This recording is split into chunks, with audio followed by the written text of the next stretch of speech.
ಇರಲಾರ ನರನು ಬರೇ 100 ವರ್ಷ.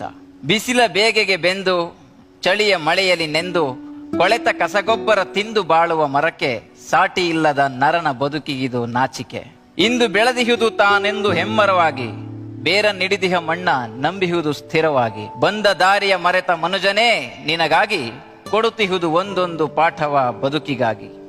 ದೂರದಲ್ಲಿರುವ ಮರಕ್ಕೆ ನೀರ ನೆರೆದವರಿಲ್ಲ, ಮೃಷ್ಟಾನ್ನ ಭೋಜನವ ಅದು ಕೇಳಲಿಲ್ಲ.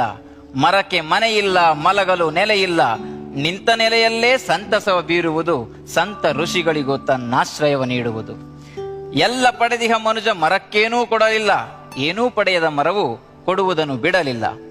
ಮಡದಿಗೊಂದು ಹೂವ ಮುಡಿಸಿ, ಮಗುವಿಗೊಂದು ಹಣ್ಣ ತಿನಿಸಿ, ಮನೆಗೆ ಒಂದು ತೊಲೆಯನ್ನಿಟ್ಟು ಸೂರು ಕಟ್ಟಿದ್ದು ಮರದಿಂದ, ಕೊನೆಗಡಿಗೆ ಮಾಡಿ ತಿನ್ನುವ ಅನ್ನ ಬೆಂದದ್ದೂ ಮರದಿಂದ. ಬಾಳಿನುದ್ದಕ್ಕೂ ಬಲವ ಕೊಟ್ಟ ಮರವ ನೀನು ಸುಟ್ಟು, ತಿಂದ ಋಣದಲ್ಲಿ ಸ್ವಲ್ಪ ತೀರಿಸು ಮತ್ತೆ ಗಿಡವ ನೆಟ್ಟು. ನೆಟ್ಟು ಬೆಳೆಸಿದರೆ ಒಂದೊಂದೂ ಮರವನ್ನ, ಸತ್ತು ಹುಟ್ಟಿದ ಮರವು ಮೆಟ್ಟಿ ಹಿಡಿಯದು ನಿನ್ನ. ಹಸಿರ ನುಳಿಸದೆ ಮನುಜನುಸಿರು ಉಳಿಯುವುದಿಲ್ಲ, ಮರವ ಬೆಳೆಸದ ಮನುಜನ ಬಾಳಿಗಿದು ಒಳಿತಲ್ಲ. ಒಬ್ಬೊಬ್ಬರೊಂದೊಂದು ಗಿಡವ ನೆಟ್ಟರೆ ಸಾಕು, ಪರಿಸರದ ಬದುಕಿಗೆ ಕೈ ಹಿಡಿಯಬೇಕು.